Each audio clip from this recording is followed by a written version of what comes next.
Fala, pessoal do nono ano, beleza? Soube nesse formato agora novo, né, que eu estou disponibilizando para vocês, até para que a gente possa nos ver, ou você me ver, né? Essa é a grande verdade, né, para você não desacostumar com a minha cara, já que ano que vem nós vamos estar juntos novamente, se Deus quiser, todos vacinados, né, presencialmente, novamente, que é o que vale, né, esse contato, essa interação. Então, eu disponibilizei esse novo recurso que está aqui na janelinha falando com vocês. E para começar nossa aula, não pode ser diferente.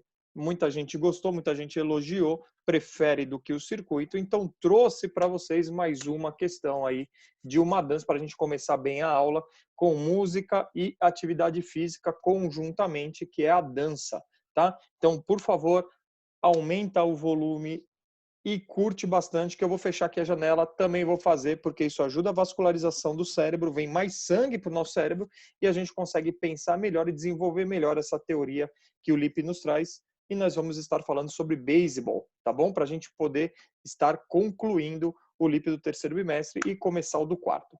Beleza? Então vamos lá?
Aê, voltamos, né? Já deu para realmente a gente começar a dançar um pouquinho também, para abrir um pouquinho o sangue na cabeça, que eu falei para vocês. Agora vamos lá dar sequência lá na página 20 do nosso LIP, ainda do terceiro, para a gente poder concluir isso rapidamente. E eu não quero ficar acumulando muita matéria, então bora lá.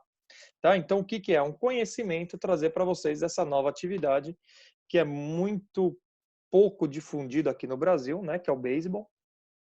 Então, por essa questão, obviamente, a gente não vê, né, jogos aqui no Brasil, não tem muitas ligas profissionais. Se eu não me engano, eu não sei nem quantos campos tem. Eu sei de um que tem ali na Marginal, né, que logo você está cruzando a ponte ali perto acho que é do IMB, tem um campo ali de beisebol. Mas vamos lá, é mais um esporte que tem que ser apresentado para vocês, que é de uma forma positiva, obviamente, né, para que vocês tenham o conhecimento, o contato disso. E vamos discorrer. Vamos lá, página 20. Então, o que, que ele me fala? O beisebol. O beisebol ninguém sabe a origem. Ninguém sabe onde começou, como começou, quem começou e por que começou. Ponto. Tem algumas questões que se fala que foi criado no Egito, foi criado na Alemanha, foi criado na Inglaterra de uma variação do cricket, pode ter sido criado na Romênia e na Rússia, enfim, não se sabe a origem do beisebol. Então, já que não se sabe, tenho que trazer o quê? Essas 4 vertentes desses 5 países, que pode ser que seja oriundo de um desses países, tá? Então, como a gente não pode afirmar e nem a história consegue concretizar aonde que começou e por que começou um esporte onde tem uma bola, um taco, tá? E a rebatida da bola pelo taco, e assim começa um desenvolvimento de um jogo através de mais pessoas no jogo, pontuação e assim afora. Tá? Então, uns falam que foi lá na Alemanha, porque tinha um jogo parecido chamado Slagball. Outros falam, além disso, existem diversas relações entre o beisebol e outro jogo chamado Rounders, e há relatos de que ambos tiveram origem no cricket. Na Romênia e na Rússia também existem relatos de jogos similares a partir do século XIV. E sabemos que tem jogos com bola e taco já estavam presentes na cultura do Egito havia mais de 2.000 anos. Então, vamos pôr tudo isso num funil, por isso que eu trouxe um SmartThings para vocês aqui no funil, onde a gente vai colocar tudo para saber onde está a origem do beisebol. Qual que é a origem? Não sei. Mas é esporte? É difundido? Aqui no Brasil, não. Só que lá nos Estados Unidos, ele é muito forte. Aliás, qual esporte nos Estados Unidos acaba não sendo forte? Que é o americano, quando pega um esporte e transforma ele em business, né? Ele consegue coisas gigantescas nesse sentido, porque, obviamente, quando a gente está falando em negócio, quando a gente fala em business, ele transforma muito bem o esporte nisso, né? Há um desenvolvimento de marketing, exposição do jogador, exposição da modalidade, né? E assim afora, e para isso ele desenvolve o jogador, para ter melhores campeonatos, para ter melhores espetáculos, né, para poder vender mais produtos nesse espetáculo, movimentar mais dinheiro e assim fora, né?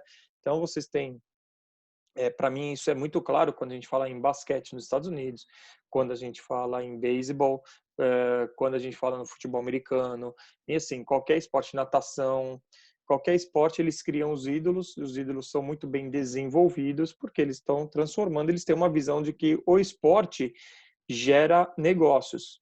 E quanto melhor o esporte, melhor o espetáculo proporcionado, né? E quanto melhor o espetáculo proporcionado, melhor a venda que eu tenho dentro dele. E assim vai. Isso, infelizmente, acaba não sendo uma conotação aqui no Brasil. Deus queira que isso melhore para que a gente não fique só travado no futebol, que também existem outras modalidades tão bonitas e tão gostosas de praticar e tão legais de ver quanto futebol, tá? Mas voltando ao beisebol, já falamos da origem, tá? E no parágrafo seguinte, não existem provas que demonstrem como o esporte com bola e taco chegou nos Estados Unidos. Então ninguém consegue confirmar como chegou nos Estados Unidos. Mas podemos concluir que os processos de migração e colonização inglesa tiveram grande influência nesse processo. E aqui a gente vai entender uma seta de uma forma cronológica no que aconteceu. Em 1845, aqui, as primeiras regras do beisebol foram organizadas na cidade de Nova York e rapidamente ele passou a ser um esporte profissional, em 1845. 5 anos depois, em 1850, a Associação Nacional de Jogadores de Beisebol foi fundada.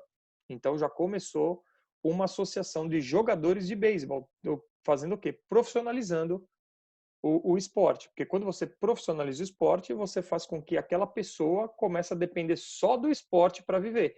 Se ela depende só do esporte para viver, ela vai se preparar melhor para melhorar o espetáculo, tudo aquilo que eu falei agora há pouco. E em 1876, a Liga Nacional começou a ser realizada. Então, de uma forma cronológica, já em 1845 é quando começa o desenvolvimento, né? Não foi do dia para a noite, né? A gente está em 2020, então não podemos falar que o beisebol lá nos Estados Unidos começou ontem, já essa potência, estamos falando de 1845, estamos falando praticamente 2 séculos atrás, então ele está sendo desenvolvido aí quase há 200 anos. Tá bom? E para isso eu tenho que trazer para vocês, afinal de contas, a gente está falando de beisebol, beisebol, beisebol, mas o que é o beisebol e onde se joga o beisebol? Então eu peguei a imagem da página 24, tá? 24. Por quê? Porque vocês precisam conhecer como que é o campo, que eles chamam de diamante, tá? Por quê? Porque tem uma forma de um diamante, certo? Então, o que está aqui em laranja, vamos dizer assim, é o time que está defendendo e, obviamente, o de azul é o time que está atacando. Então, é uma pessoa por vez que ataca, porque vai ser lançada a bola, ele vai rebater a bola e ele precisa concluir as 4 bases para poder fazer um ponto.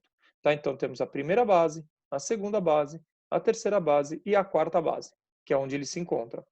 Tá? Então, ele vai rebater a bola e até se a bola for rebatida e ninguém pegar, e a cachorrada aí, aula ao vivo, aula gravada é isso mesmo. É isso que não passou caminhão de gás, caminhão do ovo, né? Que deve ter passado com os professores. Mas vamos lá. Então, rebateu, tá por cima, pegou sem tocar no chão, o atleta tá eliminado. Tá? Rebateu, a bola tocou no chão, ele pode ir correndo nas bases. A bola tem que ser lançada para a equipe marcadora, sempre vai ter uma pessoa em uma base e ela tem que queimar antes que ele pise na base. Ele pisou na base, ele está salvo, tá? Aí vem outro rebatedor e assim vai até ele tentar fazer os pontos e assim a gente vai girando como que funciona o beisebol. Mas o intuito agora é mostrar para vocês, antes da dinâmica do jogo, é mostrar para vocês o local onde se joga. Então, a gente já está em São Paulo, né? A gente já é privado de locais públicos que têm uma grande disponibilidade de área para esporte. Essa é a grande verdade. O número de campos de futebol já diminuiu muito, ainda mais quando a gente fala de várzea, né? Se condensou muito em quadras, né? Existem muito mais quadras de futsal que o pessoal joga do que futebol, porque obviamente um campo de futebol daria para colocar umas 10 quadras de futsal. Então, pela redução do espaço de São Paulo, onde está tudo muito apertado ultimamente, reduziu-se muito, a gente já não vê campo de futebol. Quiçá ver um campo de beisebol. Por isso que é tão difícil também a gente conseguir enxergar na nossa cidade. Então, eu lembro desse, eu sei que tem uma em Guarulhos também, deve ter em outros locais, mas eu não consigo precisar para vocês aonde com certeza, tá? Então, tá aqui o campo de beisebol e vamos lá entender algumas ações que seriam as ações ofensivas do beisebol, que está na página 23. Lá no finalzinho, na página 23. Então, como você já estudou, ao contrário dos esportes de invasão, onde você tem que invadir a quadra do adversário, você não precisa invadir nada aqui, tá? No beisebol, as ações de ataque e defesa são realizadas de forma alternada pelas equipes. Agora, para que você entenda melhor a dinâmica desse esporte, vamos conhecer as ações defensivas e as ações ofensivas dele, e também as funções dos jogadores em cada uma dessas situações de jogo. Primeiro, vamos falar das ações ofensivas, ou seja, das ações e situações de ataque. Nesse caso, um jogador de cada vez atua na função do rebatedor, como eu falei no slide anterior. Depois de conseguir rebater a bola, o objetivo é correr pelas 4 bases, como eu falei no slide anterior. A distância do rebatedor conseguir enviar a bola que vai determinar quantas bases serão percorridas, ou seja, enquanto a bola não chegar em alguém que possa te queimar, você pode correr entre as bases. Tá? Mas sabe que entre uma base e outra, você só está salvo quando você põe o pé na base. Então, entre uma base e outra, você não está salvo. A qualquer momento, eu posso estar recebendo a bola e posso estar te queimando e posso tirar você do jogo. Ele só deve correr até a próxima base se acreditar que haverá tempo para o seu deslocamento. Caso contrário, é eliminado. Isso significa que a estratégia de parar ou não em uma base dependerá do tipo de rebatida. Certo? Então, rebateu, você tem que ver se dá tempo de correr até a primeira base, se dá tempo de correr até a segunda, até a terceira e assim vai. Nesse esporte, ele tem a limitação dele. Aqui fica uma grade, então, onde é o fim do campo. Caso a rebatida for para fora, é chamado de Rom Run, certo? Rom Run, no caso, desculpa a pronúncia, Rom Run, certo? Que é a corrida para casa. O que significa? Que não há possibilidade da equipe de defesa pegar a bola de nenhuma forma. Então, o que acontece? Ele vai percorrer pelas 4 bases, ele garante o ponto dele. E se tiver mais alguém na base, ele garante o ponto também de quem tiver na base. Certo? E agora na defensiva. Porque a gente já entendeu que a ofensiva é um jogador, que vai rebater e vai ter que correr nas 4 bases, beleza? E a defensiva que é aquele monte de gente que está ali em volta. Isso a gente vai ter início na página 24, aqui no finalzinho, tá? Então eu tenho cuidado de tirar foto e pôr aqui no slide para que você não se perca, que você se identifique bem com o LIP, tá? Então, funções desempenhadas pelos jogadores de defesa. Então a gente tem o arremessador, que é o pitcher, certo? Ele que vai fazer o arremesso da bola para a rebatida de quem está atacando, certo? Não vou ficar me aprofundando muito nisso, do strike, se consegue strikes, enfim, se é bola. Isso é uma dinâmica assim. Sentiu curiosidade? Vai lá no YouTube, tem um monte de explicação. Se aperfeiçoa lá. Se tiver dúvida, o chat está aberto. Me procura lá na nossa plataforma virtual, lá no Microsoft Teams. Faz a pergunta para mim. Tá? Para que a gente não possa ficar estendendo muito. Até porque você fala assim, professor, vamos jogar lá na escola? Não conseguimos. Não conseguimos. Primeiro assim, essa bola, ela é de madeira revestida de couro. Então é uma bola extremamente dura. Por isso que precisa de equipamento. Se você prestar atenção no rebatedor, ele tem um capacete. Porque se errar e pegar no capacete, ele está protegido. A bola é muito dura. Por isso que quando você assiste um filme que tem de beisebol ou algum jogo, na hora que bate, faz um barulho. Pá! Né? Por quê? Porque a batida do taco de madeira na bolinha. Quem já pegou uma bolinha de beisebol na mão, não é aquela coisa macia, né? Que nem uma bolinha que tem um pouquinho de espuma, uma bola de futsal hoje que tem um pouquinho de espuma, né? Que na hora que bate dói menos. Da de handebol também tem um pouquinho de espuma. Não, essa daí é madeira.